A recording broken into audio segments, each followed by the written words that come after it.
ഓരോ വ്യക്തിയുടെയും ജീവിതത്തിൽ തൊഴിലിന് പ്രത്യേക സ്ഥാനമുണ്ട്.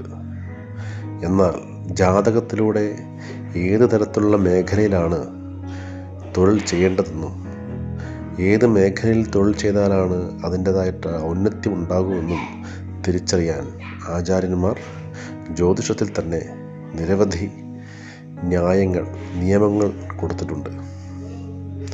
കർമ്മഭാവേ ശുഭക്ഷേത്രേ ശുഭദിഷ്ടേസു കർമ്മകൃത് പാപേക്ഷിതേ പാപകർമ്മ സ്വാമിദിഷ്ടേതു മധ്യമ. ഇവിടെ കർമ്മത്തെ ഉത്തമം, മധ്യമം, അധമം സ്വഭാവത്തിലും കാണാം.